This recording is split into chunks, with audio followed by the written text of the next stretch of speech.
నమస్తే రమగారు. నమస్తే జయ. రమగారు, సాధారణంగా ఉన్న కొన్ని సందేహాలండి. హ్మ్. చీపురు హ్మ్. ఇంట్లో ఏ వైపు పెట్టాలి, ఎలా పెట్టాలి, ఇలాంటి సందేహం కూడా ఉంటుందండి. ఒకటి ముందు ఇది క్లియర్ చేయండి, తర్వాత ఉన్న సందేహం అడుగుతాను మిమ్మల్ని. చీపురు ఇవాళ కొత్తగా వచ్చిన వస్తువు కాదు, అందరి ఇళ్లలోనూ ఉంటుంది. మరి కొబ్బరి నీళ్ళ చీపురు ఉండేవి, ఇదివరకు అయితే పూచిక పిల్లల చీపుర్లు ఉండేవి. ఇప్పుడు కొత్తగా ప్లాస్టిక్ చీపుర్లు కూడా వచ్చినాయి. అవును. దాన్ని వాకిట్లో పెట్టుకోం కదా, ఎవరైనా రాగానే చీపురే కనపడితే రోతగా ఉంటుందా? కాబట్టి తలుపు వెనకాల పెట్టాలి, ఎక్కడైనా వెనకాలకి కనపడకుండా పెట్టుకోవాలి. ఇది సాధారణమైన విషయం కదా జయ. వాటి మీద ధర్మ సందేహంగా ఎందుకుంటుందో అర్థమై చావదు నాకు. మీరు ఇప్పుడు ఇంత క్లియర్గా చెప్పండి, ఎన్ని అనుమానాలు వస్తాయో చూద్దాం.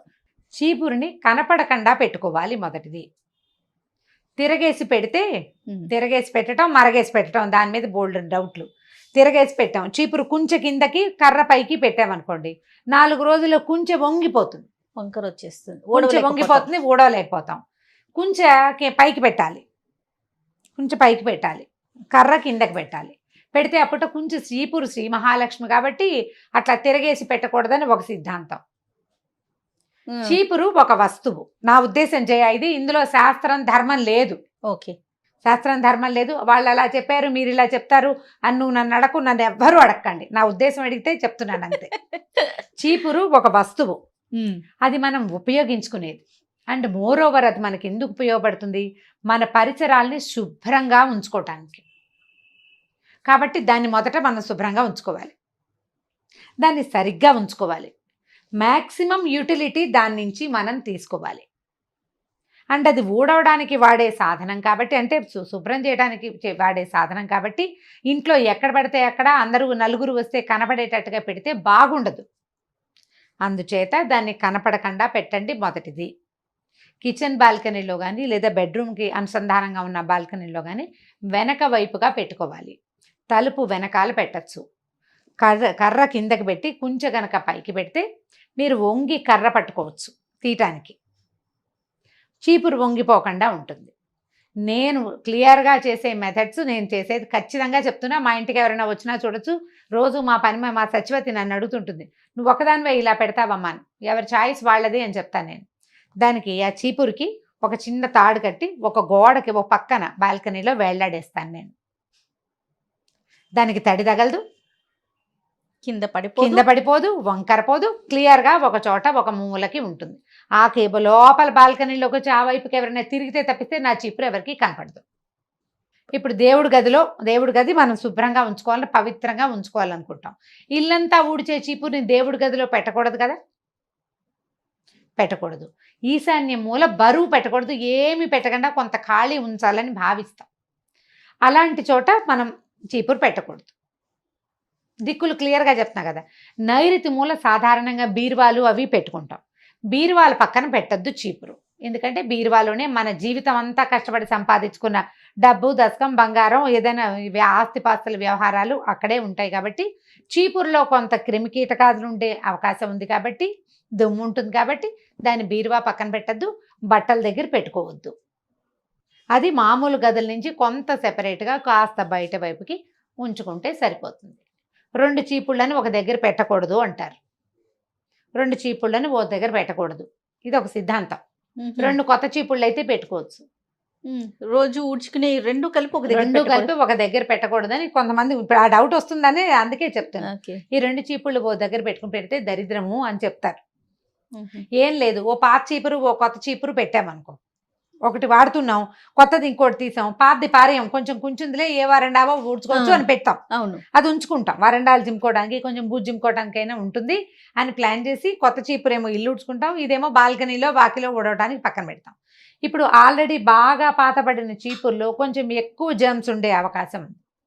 అవి ఆటోమేటిక్గా కొత్త చీపుర్లోకి వెళ్తాయి, అందుకు వద్దంటారు.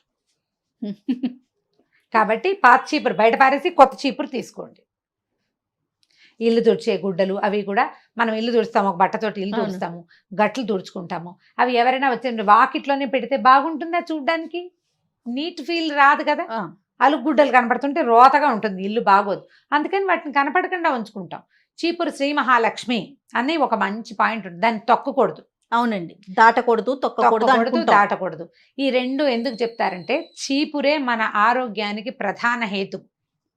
అందుకే చీపురు శ్రీ మహాలక్ష్మి, ఆరోగ్య లక్ష్మికి కారణమైంది చీపురు.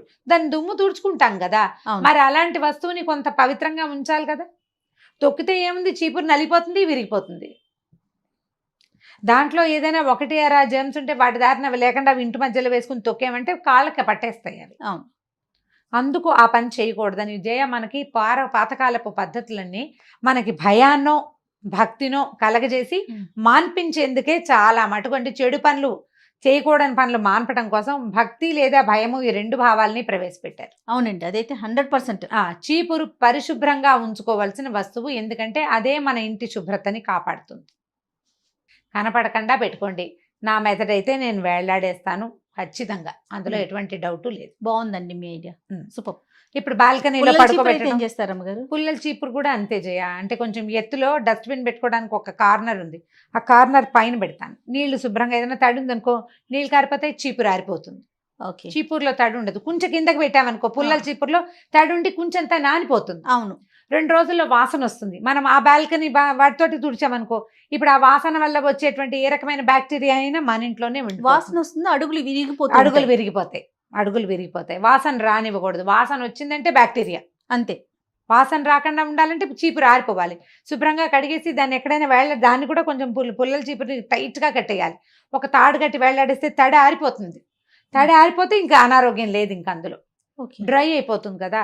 తడి ఉండేసరికల్లా మనకి బ్యాక్టీరియా డెవలప్ అవుతుంది. జాగ్రత్తగా చేసుకోవాల్సినవి ఇందులో భక్తి మీరు ఉంచుకోండి. కావాలంటే మీకు అలవాటు ఉంటే కనుక మన ఇళ్లలో ఉన్న పద్ధతులు కాదు, మేము ఇలాగే పెడతాం, మా అమ్మగారు ఇలాగే చెప్పారంటే చక్కగా చేయండి అమ్మా, మీ అమ్మే కరెక్ట్, మీ అత్తగారే కరెక్ట్. నా విధానం అయితే ఇది. నేను ఏమనుకుంటా అంటే ఇల్లు, దాన్ని శుభ్రం చేసే వస్తువు, దీన్ని బాగా ఉంచుకోవాలి అంతే. రెండో ప్రశ్న, అద్దం పగలకూడదంటారు. ఒకవేళ పగిలిన అద్దాన్ని మనకి టైం కుదరక దాంట్లోనే చూసుకుంటే అశుభం జరుగుతుంది అనేసి అంటూ ఉంటారు, ఏమంటారు? అద్దం పగలటం ఏంటంటే అశుభ సూచకం అంటారు. నిజమే. అశుభ సూచకం ఎప్పుడవుతుంది? అది ఏదైనా ఒక్క చిన్న నెరుసు పగిలింది, మన అన్నంలో పడచ్చు, బియ్యంలో పడచ్చు, కాలి కింద పడచ్చు, మన కర్మగాలి కంట్లో పడచ్చు, ఏ పిల్లాడో తొక్కచ్చు. ఎన్నున్నాయి? ఇన్ని ఉన్నాయా? అందుకే అశుభం అద్దం. ఓకే. చూడ్డానికి వాడే వస్తువు చక్కగా క్లియర్గా కనపడేటట్టుగా ఉండాలి. అద్దం పగిలిన అద్దంలో మొహం చూసుకుంటే ఏం బొట్టు కట్టుగా పెట్టుకున్న ఇట్లా ముక్కగా కనిపిస్తుంది. మన మీద మనకే అయిష్టం వస్తుంది కాదు, మొహం అలా కనపడుతుంటే. అద్దం ఎందుకు? మన మొహం మనం క్లియర్గా చూసుకోగలగడానికి. అందంగా. అందము అది అందం లేదు. ప్రతి వాళ్ళు అందంగా ఎలా ఉంటారు? వాళ్ళమే అందం కదా. ఇప్పుడు అంటే మన ముఖాన్ని మనం పూర్తిగా చూసుకోగలగటం, ఆ అవకాశం లేని అద్దాన్ని ఇంట్లో ఉంచుకోకూడదు. ఆ అద్దమే మన తాలూకు భరోసా. బాగానే ఉంది నా మొహం అని నువ్వు అనుకోవటానికి భరోసా అద్దమే కదా. కంట్లో ఏదో పడింది, చూసుకోవాలి, అద్దం కావాలి. నువ్వు బొట్టెట్టుకోవాలి, కాటికి పెట్టుకోవాలి, మొహాన్ని పౌడర్ రాసుకోవాలి, ఏదో మెళ్ళ వేసుకున్న వస్తువు చూసుకోవాలా వద్దా? మరి చూసుకోవడానికి అర్థం కావాలి. అది ముక్కగా ఉంటే ఏం కనపడుతుంది నీకు? నీ తాలూకు అపియరెన్స్ మీదే నీకు డౌట్గా ఉంటుంది. అంతే, కరెక్ట్. అందుకు దాన్ని ఉంచుకోకూడదు. విరిగిన అద్దాలు, పగిలిన అద్దాలు ఇంట్లో ఉంచుకుంటే కనుక మన మీద మనకి అనుమానంగా ఉంటుంది. అద్దం కూడా మహాలక్ష్మి స్వరూపమే. మహాలక్ష్మి మన మీద మనకి ధైర్యాన్ని ఇస్తుంది. నీ దగ్గర 100 రూపాయలు ఉంటే 100 ఉంది అనుకుంటావు, 1000 రూపాయలు ఉంటే 1000 ఉంది అంటావు, 1,00,000 ఉంటే 1,00,000 ఉంది నాకేంటి అనిపిస్తుందా? లక్ష్మి అలాంటి ధైర్యాన్ని ఇస్తుంది. అద్దం కూడా అంతే. ఇంత శుభ్రంగా ఉన్నాను నాకేమిటి, వాడు ఎవడో పెళ్లి చేసుకోకపోతే గడద గుడ్డు అనిపిస్తుంది. అద్దం లేకపోతే అదే నీ అద్దం ముక్కగా ఉంటే నీ మొహం మీద నీకేమి ధైర్యం ఉంటుంది? ఏముండదు, ఏమీ కాదేమో అనిపిస్తుంది. అందుకని దాని మహాలక్ష్మిని అదని కాదమ్మా, మనం ముఖం చూసుకోవాల్సిన వస్తువుని సరిగ్గా ఉంచుకోవటం. మనకి అవసరమైన వస్తువు కదా ఇది. పగిలితే రీప్లేస్ చేయండి ఇమీడియట్గా. పగిలిన అద్దాల వల్ల పొరపాటున మన చెయ్యి తగలచ్చు, తెగచ్చు. ఏ పిల్లలో పెద్దవాళ్ళో వేళ్ళు తెగిపోవచ్చు. అది పటకమనే అంచు దాంట్లోంచి జారి పడింది అనుకోండి, ఒక్క నెరుసెగిరి ఎక్కడ పడినా ప్రమాదమే కదా. అది ఎంత ఉపయోగపడే వస్తువో అద్దం, మనకు చాలా అవసరం. రోజువారీ అద్దంలో మొహం చూసుకోకుండా కుదరదు అసలు.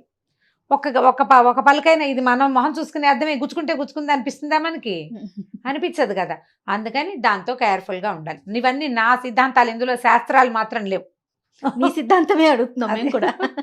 రైట్. ఇంకొకటి, కలబంద మొక్క అలోవీరా ఇంట్లో ఉంచుకోవచ్చా ఉంచుకోకూడదండి? అంటే పెంచుకోవచ్చా అంతే. ఇప్పుడు మనం బాల్కనీస్ లో పెట్టుకుంటాం, పెట్టుకోవచ్చు. పెట్టుకోకూడదని కొంతమంది, పెట్టుకోవచ్చని కొంతమంది. అయితే తమిళనాడులో చూస్తే రమ్మగారు, చెన్నైలో గుమ్మాలకు కట్టుకుంటారండి. ఇక్కడ ఇక్కడ కూడా కడుతున్నారు. బేగం బజారు అవైపు షాపులకి వెళ్తామా, బేగం బజార్ కంటే కూడా మోండా మార్కెట్ లో ప్రతి షాపు బయట వేలాడేస్తారు. కలబంద కడితే దిష్టి తగలదని అనుకుంటారు. కాకపోతే కలబంద ఎంత హెల్త్ బెనిఫిట్స్ ఉన్న చెట్టు. అవును కదా. అది స్కిన్కి మంచిది, జుట్టుకి మంచిది, పొట్ట లోపలకి తీసుకుంటే మంచిది. బోల్డని మంచిలున్న చెట్టు ఇంట్లో పెంచుకోకూడదని ఎందుకు అనుకోవాలి ఎవరైనాను? పైగా ఇంట్లో అంటే పెట్టాం కదా, బయటే పెడతాం, పెరుగుతుంది, ఏమవుతుంది? పెంచుకోకూడదనే నియమం ఏంటది?